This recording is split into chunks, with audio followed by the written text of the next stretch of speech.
attack on labor unions and the dismantling of welfare structures, the oppressive authority of state socialisms, and much more. This book is about the other side. In the following chapters, I select and analyze social and political movements that are subversive in a double sense. They seek to dismantle and overthrow the social structures of domination, while at the same time constructing the basis for liberation.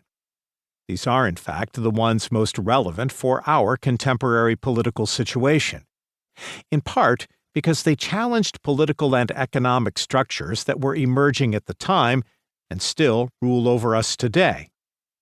The Subversive Seventies constitute a first essay to confront our current conjecture, a first test of the terrain. They offer us, in other words, not only initial analyses of today's structures of economic and political domination, and not only effective forms of critique and resistance against them, but also experiments with alternative social and political relations on the path to liberation. The decade when nothing happened.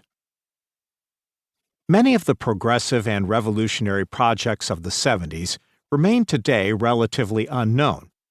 They are often obscured or discounted in relation to conventional images of the politics of the 1960s. Clarifying and repositioning the relation between the two decades, then, is a prerequisite for appreciating the political accomplishments of the 70s and revealing their importance for us today. Most standard accounts cast the progressive and revolutionary movements of the 60s in a brilliant and rosy light. Iconic images that celebrate the decade's struggles for peace, justice, and freedom are shared touchstones of cultural memory. Students occupying courtyards of the Sorbonne and administrative buildings at Columbia University. New leaders declaring independence in Algeria, Kenya, and other former colonies. Black marchers in Selma, all dressed in their Sunday best, maintaining their solemn poise and commitment to nonviolence, even under brutal police attack.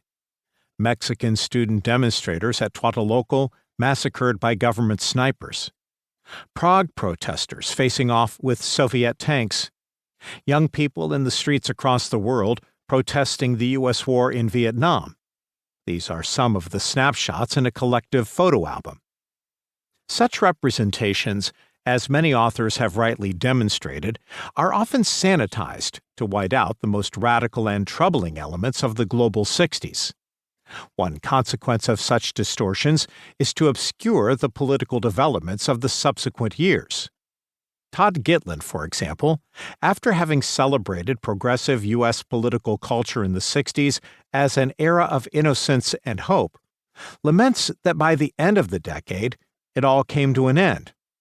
By the early 70s, he claims, the upheaval was over, as mysteriously as it had appeared and as worldwide. The powerful tide of revolution that flooded the 60s, Gitlin continues, now swept back out just as ferociously. To maintain that nothing happened in the 1970s, however, requires strategic blindness. To some extent, that blindness has to do with how. Many of the most prominent movements of the 60s, industrial workers' movements, feminists, national liberation and anti-imperialist struggles, anti-racist movements, student and youth rebellions, indigenous struggles, continued in the 70s, in many cases in greater numbers and with greater intensity than before.